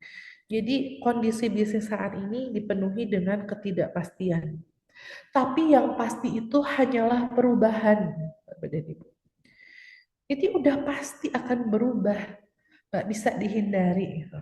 Yang pasti itu hanya perubahan. Jadi bagaimana cara kita selaku pemilik bisnis, pelaku usaha bisa beradaptasi dengan perubahan tersebut. Itu kunci sukses agar bisnis kita dapat bertahan hingga puluhan tahun misalnya. Ya, karena yang kita harapkan itu ya bukan hanya sekedar bisnis yang bertahan 1-2 tahun kolaps gitu ya. Oh, 3 tahun kolaps. Inginnya kan kita sustain ya, bertahan terus berkelanjutan. Meskipun produknya ganti-ganti nggak masalah, kan namanya juga inovasi. Ya, ada inovasi, ada sesuatu hal yang baru. Tapi brand kita, merek kita tetap bertahan itu yang susah. Bagaimana caranya adaptasi?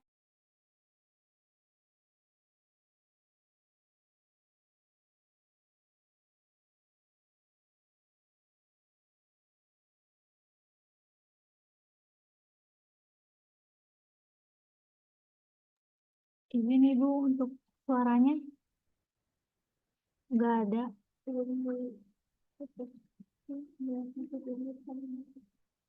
Udah, udah. Karyawan itu mengikuti kebiasaan leader. Seberapa besar pengaruh pemimpin terhadap karyawan ini? Besar sekali, Bapak dan Ibu. Ya. Supaya nggak bosan, Teh Sinta, saya mau Izin Ibu, ya. Jadi ya. ini untuk sesi pemaparan materinya waktunya sudah habis.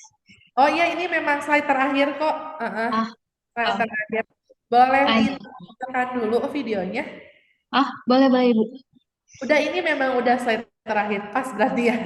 Iya, Nah, enggak ya, saya tampilkan dulu ya videonya, Bapak dan Ibu, silahkan. 1 menit.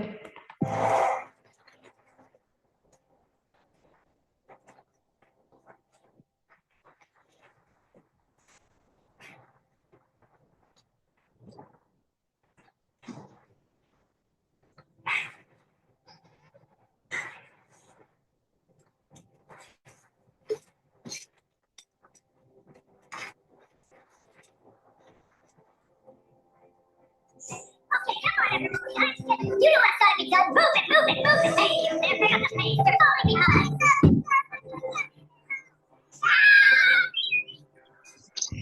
Ibu izin ini videonya ada gambarnya ya Ibu.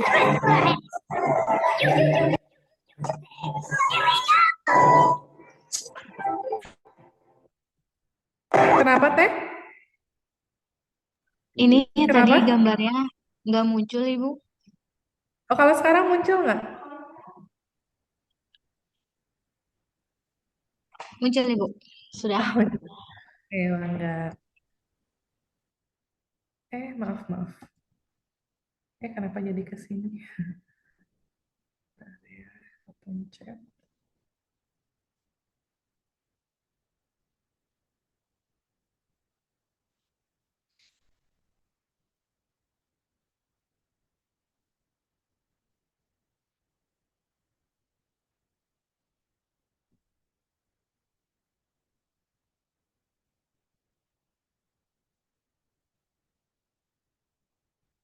Ini slide terakhir. Belum muncul ya? Nah, lanjutin aja ya yang tadi. Oh, sudah.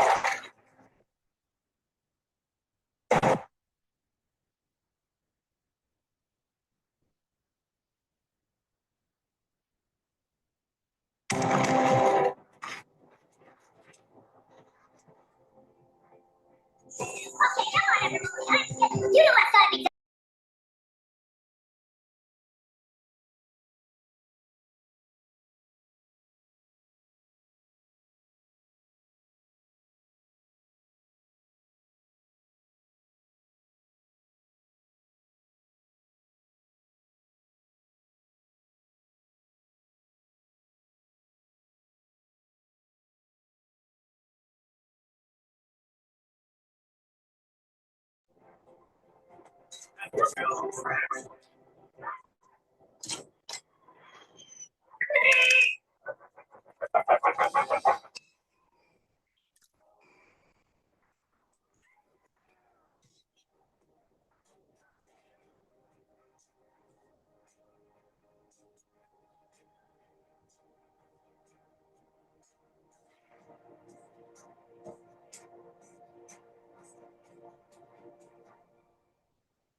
Itu ya mungkin ya yang bisa saya berikan gambaran, maka membangun tim yang kuat, yang kompak itu kuncinya ada pada pemimpinnya, pada leadernya gitu. Jadi penutupnya adalah mari kita refleksi diri kita sebagai pelaku usaha begitu Bapak dan Ibu bisa memberikan semangat, motivasi begitu kepada karyawan-karyawan Bapak dan Ibu gitu ya. Dan slide terakhir saya gitu ya.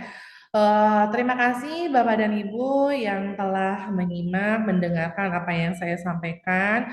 Mudah-mudahan dapat bermanfaat bagi kita semua, begitu ya Bapak dan Ibu. Saya kembalikan ke Teh Sinta, mangga Teh Sinta. Baik Ibu, terima kasih. Baik, gimana ini? Akang, Teteh, semuanya, Bapak, Ibu. Menarik kan materi hari ini? Jadi kita bisa tahu nih materi dari narasumber kita, peran AI itu untuk UMKM itu apa, terus menciptakan budaya wirausaha dalam perusahaan itu gimana, dan cara meningkatkan inovasi dari bisnis kita dan meningkatkan loyalitas dari pelanggan. Menarik sekali ya materi kali ini. Oke, selanjutnya kita akan masuk pada sesi tanya jawab ya, Ibu Bapak, Kang Tata semuanya. Baik, di sini ada beberapa mungkin ya Ibu yang sudah bertanya di kolom chat.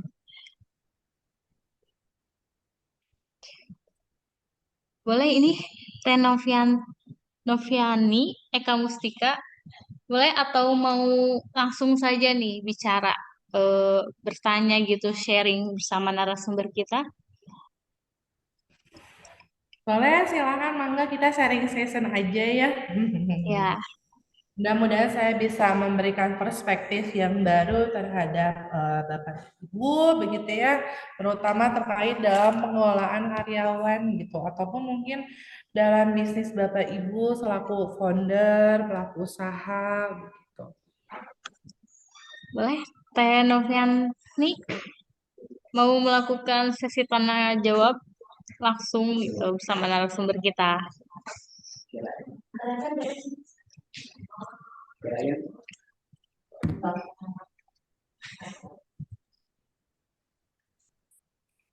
Atau ini ada Bu Sarni mau coba langsung melakukan sesi tanya jawab bersama narasumber kita supaya bisa sharing ya. Iya. Kenapa?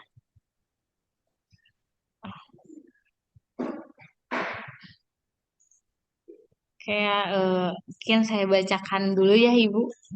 Iya Untuk yang boleh. pertama, pertanyaan dari, sebentar Ibu. Pertanyaan dari, Hmm,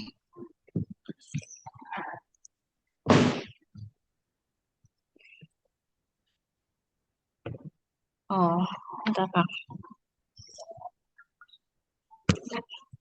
Sebentar Ibu. Ya mangga.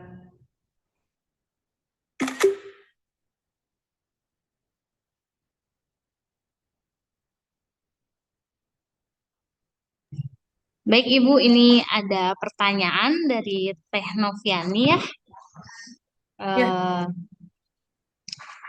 ini Teh Noviani bertanya, bagaimana strategi atau tips dalam memanage karyawan agar tetap produktif dan termotivasi, dan bagaimana cara menghadapi tantangan yang muncul saat mengelola tim. terima kasih Teteh. Teh siapa tadi Teh? Teh Novian. Noviani Ibu. Teh Noviani, salam kenal ya. Nah, memang eh, penuh dengan tantangan gitu ya ketika kita mengolah SDM. Kenapa? Karena SDM itu adalah manusia gitu ya. Manusia yang sulit gitu diatur. Beda kalau misalnya kita mau ngatur perabotan rumah tangga di rumah ya. Kan kita yang mengendalikannya. Kursi mau ditaruh di mana, kulkas mau ditaruh di mana gitu. Nah, tapi kalau manusia, nah itulah pentingnya ya. Pentingnya sebelum kita memiliki karyawan yang tadi saya sampaikan, rekrutlah karyawan yang sesuai dengan kriteria kita. Itu yang pertama. Nah, gimana Bu kalau misalnya sekarang kondisinya usahanya sudah berjalan, karyawannya juga sudah ada. Nah, untuk meningkatkan produktivitas karyawan itu gimana? Misalnya, karyawannya kalau misalnya datang ke tempat kerja kebanyakan lamun atau kebanyakan main handphone, misalnya contohnya. Salah satunya yang pertama adalah berikan motivasi Bapak dan Ibu. Ya. Misalnya Teh Novi sebagai pelaku usaha, ya, tuh udah pusing nih gimana ada karyawan yang aduh main handphone misalnya nggak fokus kerja. Berikan motivasi, berikan dorongan.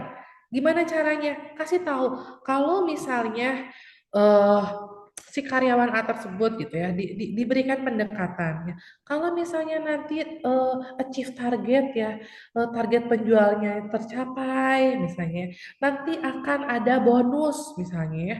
Gak apa-apa, karena ya kompensasi ya salah satu faktor yang mempengaruhi motivasi kerja karyawan itu adalah kompensasi ya. Berikutnya kompensasinya nggak usah bingung, aduh kan misalnya profit saya belum banyak Bu, misalnya kasihlah kompensasi yang memang sesuai dengan kemampuan perusahaan gitu ya. Berikan motivasi. Ya kalau misalnya Bu saya belum bisa memberikan kompensasi secara finansial langsung misalnya. Berikanlah ini penghargaan ya, misalnya penghargaan itu kan bisa dalam bentuk uang, begitu ya, bisa non finansial, gitu ya. Berikanlah penghargaan bahwa jadi si karyawan tersebut benar-benar merasa dibutuhkan. Kita ucapkan terima kasih atas dedikasinya, ya.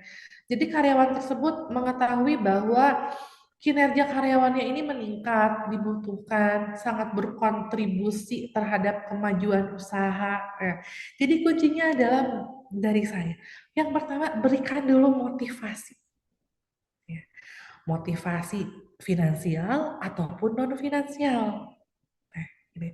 Syukur alhamdulillah kalau misalnya dapat memberikan motivasi finansial itu bukan hanya sekedar uang ya, tapi juga misalnya bisa diajak rekreasi bareng gitu ya, botram bareng loh ya, jangan salah itu tuh eh, kegiatan makan bersama itu dapat meningkatkan engagement antara si pemilik bisnis dengan karyawannya. Jadi karyawan merasa dekat, merasa dihargai gitu ya, termotivasi untuk lebih produktif.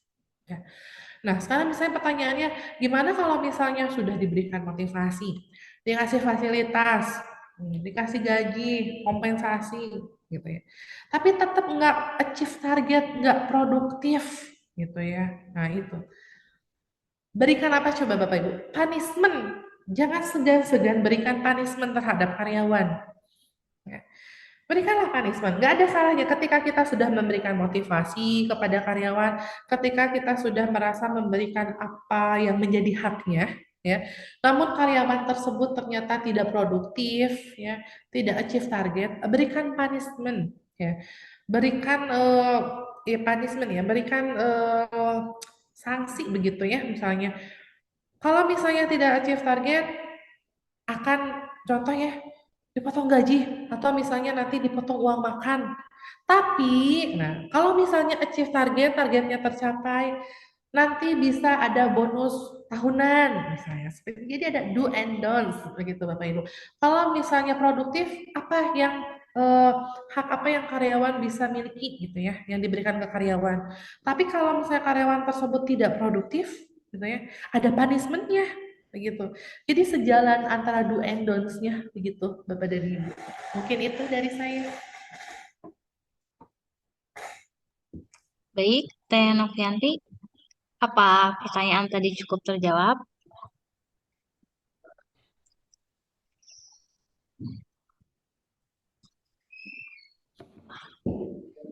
Bagaimana, Teh Novianti? Mungkin sudah terjawab kali ya Ibu tadi dari pertanyaan tadi. Ya, mhm, Kebetulan ini ada Ibu Sarni ya memberi tanggapan gitu loh. Jadi mhm. kayak setelah kita beri kepercayaan penuh, hampir semua tidak jujur. Dalam keuangan gimana ya Bu? Hmm. Dan eh, akhirnya tuh timnya tuh membuat jarak gitu dengan Teh Sarni ini. Eh, itu tadi Teh Sani ya, apalagi menyangkut keuangan ya. Eh, aduh kalau udah menyangkut keuangan mah itu sudah menyalahi integritas gitu ya. Nah jadi Tessa nih kalau misalnya memang benar adanya ya artinya karyawan tersebut melakukan indisipliner ya melakukan tindakan yang tidak disiplin salah satunya adalah tidak jujur apalagi dalam hal keuangan itu kan sudah termasuk ranah krusial ya. Tessa nih boleh berikan sanksi yang tegas gitu ya. Kan ketika kita bekerja ya setiap karyawan tuh ketika bekerja harus punya jadi ada aturannya. Kita sebagai pelaku usaha berikan aturannya. Kalau misalnya terlambat, misalnya kalau misalnya tidak hadir, nanti konsekuensinya apa, gitu ya. Nah, apalagi ini ada yang misalnya sudah terbukti ya, dia tidak jujur dalam hal keuangan. Nah, Tesati jangan segan-segan berikan konsekuensi. Silahkan berikan konsekuensi. Kalau misalnya fatal, makanya kalau di perusahaan tuh ada yang namanya SP1, SP2, begitu ya, surat peringatan 1, surat peringatan 2. Jadi kalau misalnya eh, pelanggarannya tidak dirasa perusahaan tidak terlalu berat, dikasih surat peringatan, gitu ya. Surat peringatan artinya ke karyawan tersebut jangan sampai mengulanginya kembali, begitu ya. Tapi kalau misalnya oh pelanggarannya dirasa cukup berat, langsung dikasih SP2 atau bahkan SP3 gitu ya. Nah, setelah itu misalnya oh melakukan kesalahan lagi ya. Nah, pelaku usaha boleh bertindak dengan tegas. Ya, kalau misalnya memang pelanggarannya sudah cukup fatal, ya berikanlah tindakan tegas. Misalnya, oh sudah tidak bisa dilanjutkan kembali bekerja di sini, gitu. Ya, nah, jangan khawatir Bapak dan Ibu gitu ya. Ada istilah kan mati satu tumbuh seribu gitu ya. Jadi jangan sampai kita mempertahankan karyawan yang tidak memberikan keuntungan untuk kita dan tidak bisa kita berikan motivasi ataupun pelatihan.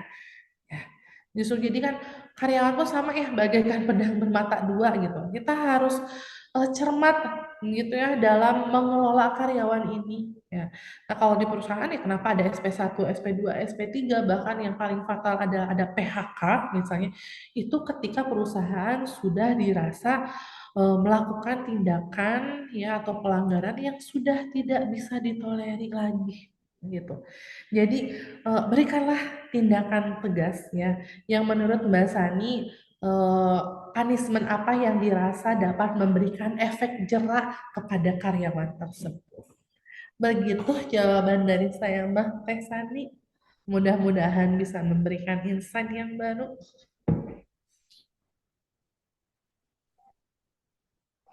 Baik, Ibu Sarni apakah sudah terjawab untuk pertanyaan Ibu? Baik, sudah ya Ibu. Oke Ibu, untuk selanjutnya ada pertanyaan dari Kang Miftah ya. Eh, Sebentar Ibu.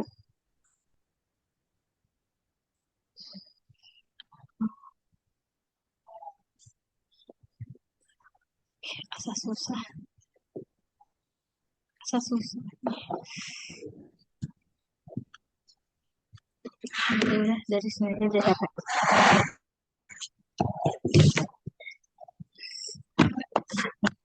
Oke, baik Ibu, ini ada pertanyaan ya dari Kang Miftah.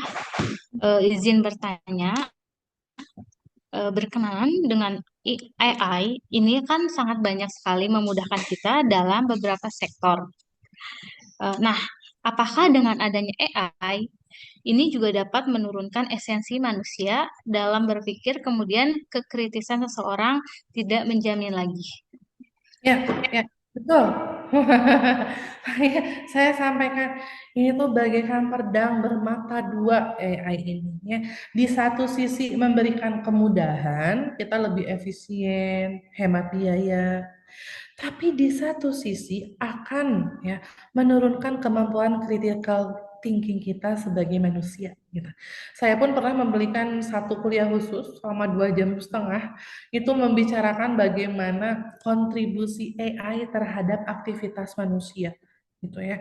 Kita sekarang ini dihadapkan dengan berbagai kemudahan gitu ya. Mau cari informasi atau misalnya kita butuh konten produk untuk mempromosikan sebelah, misalnya apa aja sih kontennya, tinggal buka AI, ada caranya. Gampang banget kan ya. Nah, tapi yang perlu diwaspadai adalah kita jangan terlena dengan kemudahan tersebut gitu ya. Karena apa? Kalau kita sangat tergantung kepada artificial intelligence ya, kemampuan critical thinking kita, kemampuan analisa kita itu tidak akan terasah, tidak akan berkembang. Jadi kita ketergantungan AI. Jadi ketika kita dihadapkan ya pada hal-hal eh, yang lebih strategis gitu ya, yang tidak diperkenankan menggunakan bantuan AI, yakinlah kita akan kesulitan. Kenapa kesulitan? Karena ya kemampuan analisa kita nih, critical thinking kita itu tidak banyak digunakan begitu ya. Makanya kan tadi kompetensi itu ya ilmu pengetahuan itu bagaikan pisau yang senantiasa harus terus diasah gitu ya. Kalau nggak diasah tumpul begitu. Nah, gimana caranya? Nah, waktu itu ya materi yang saya berikan itu adalah cara bijak menggunakan artificial intelligence. Ya. Jadi kita harus bijak menggunakan AI ini, Bapak Ibu. Ya, jangan terlena dengan kemudahan. Karena apa? AI ini kan robot ya, gitu ya. Jadi kalau orang yang sering melihat hasil AI gitu, akan tahu ah ini mah dikerjain sama AI, nggak ada orisinilnya gitu. Ya, ini contoh kalau misalnya saya memberikan tugas buat makalah misalnya ke mahasiswa. Ya. Karena mahasiswa teh banyak ya ratusan, jadi saya tuh udah bisa melihat mana yang ngerjain menggunakan AI, mana yang tidak. Karena apa? Karena kalau pakai AI itu setipe gitu, sejenis gitu ya, nggak ada uniqueness-nya. Nah, berbeda dengan kemampuan kita, otak kita itu kan diciptakan berbeda-beda setiap manusia, gitu ya. Walaupun kita misalnya dihadapkan pada permasalahan yang sama, nah tapi pemecahan masalahnya ya dari otak manusia satu dengan otak manusia yang lain tuh pasti akan berbeda gitu. Walaupun benang merahnya sama, ya. Tapi cara penyampaiannya ya, otensinya itu akan berbeda. Kalau AI itu sama setipe gitu, ya, nggak ada bedanya. Nah jadi kita harus bijak gitu Bapak ya. Kalau misalnya menggunakan AI boleh nggak? Boleh, nggak ada larangan. Tapi bijak. Kapan kita menggunakan AI, kapan kita stop menggunakan AI, dan kapan kita berkolaborasi antara AI dengan kemampuan critical thinking kita. Itu mungkin Mbak Sinta. Baik Ibu, cukup. Terima kasih. Nah, Bagaimana untuk Ibu Sarni? Apakah terjawab untuk pertanyaannya? tadi mas ah, saya Kang nanya. Miftah, iya, Ibu maaf. Dari Kang Miftah. Iya, betul. Mbak Sani mah udah kayaknya tadi. Iya. Terjawab Ibu, terima kasih banyak. Ya, terima kasih juga Kang Miftah. Baik Ibu, ini selanjutnya ada pertanyaan terakhir nih Bu dari Teh Sarni lagi. Enggak. Eh, eh, izin bertanya ya Ibu ya. Kalau saya jarang terlibat dalam kegiatan prepare, kecuali saat ada pesanan atau restock yang full atau banyak, tapi saya mempunyai jadwal belanja yang tentunya lebih pagi. Nah, biasanya saya datang lagi setelah semua siap, kios siap, terima order. Kira-kira gimana Bu? Apakah sudah tepat atau perlu saya harus standby? Oh ya, saya buka kios sate, jadi prepare-nya ya nusukin sate, masak gulai gitu Ibu. Oh, oke, Kak. Paham, paham. Gini. eh di sektor manapun, begitu ya, Bapak Ibu ya, di pelaku usaha manapun, nah kita harus punya tupoksi gitu ya. Tupoksi itu artinya harus punya job desk-nya. Jadi pekerjaannya bagian apa, misalnya si A bagian apa, si B bagian apa, si C bagian apa. Itu harus jelas. Misalnya teh Sarni gitu ya, bagian prefer nusukin sate gitu ya, kemudian masak gulai. Nah, udah fokusnya ke tugasnya Teh Sarni. Kalau misalnya semua pekerjaan si A dikerjain oleh Teh Sarni, misalnya pekerjaan si B dikerjain oleh Teh Sarni, itu namanya menyalahi tupoksi, jadi akan tumpang tindih gitu ya. Jadi tidak akan terstruktur gitu, nggak akan efisien, malah yang adanya berantakan. Ya, jadi kalau misalnya Teh Sari tugasnya memang eh, kegiatannya itu apa ini teh ya, kegiatannya di pagi hari misalnya ya, datangnya setelah semua siap, terus kegiatannya bagian nusukin sate dan masak gulai, fokus ke job desk yang Teh Sari ya. Mungkin ada karyawan lain yang bagian bersih-bersih kios gitu ya, mungkin atau nyiapin peralatannya. Nah, jadi tidak tumpang tindih gitu. Jadi karya itu nggak bingung, aduh saya harus mengerjakan apa dulu. Nah, itulah pentingnya si pemimpin ya, si foundernya yang punya usahanya harus bisa memberikan tugas ke masing-masing karyawannya gitu. Misalnya ada yang bagian masak, ya udah fokusnya ke masak. Bagian masak jangan fokus ke keuangan, nggak akan beres gitu ya. Kemudian bagian yang belanja fokusnya ke belanja. Jangan bagian belanja fokus ke pengiriman, padahal orang pengiriman ada gitu, nggak kan beres. Jadinya tumpang tindih gitu ya. Nah, jadi ada tupoksinya masing-masing. Supaya apa? Supaya hasil kinerjanya maksimal. Ya. Kalau di perusahaan mah ada yang namanya KPI, Key Performance Indicator. Nah, itu tuh akan dinilai gitu. Jadi, Teh Sari fokus aja ke bagian Teh Sari apa itu yang menjadi tanggung jawab Teh Sari. Gitu dari saya. Mungkin itu saja Teh Sinta. Baik, Ibu. Terima kasih. Ya. Nah, baik, terima kasih, Ibu. Mungkin itu pertanyaan terakhir ya. Terima kasih untuk para peserta yang sudah bertanya tadi. Baik, terima kasih kepada narasumber kita, Ibu Dr. Mugi Puspita, yang telah menyampaikan materi pada hari ini, dan peserta yang telah hadir. Semoga apa yang didapat pada pelatihan hari ini bermanfaat bagi kita semua. Mungkin untuk terakhir ya, kita akan melakukan sesi dokumentasi ya. Boleh yang bisa on cam, tolong on cam ya.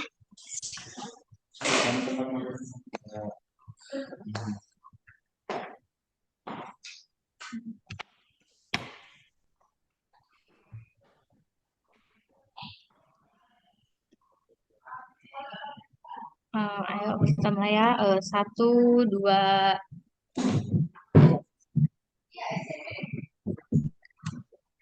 satu, dua.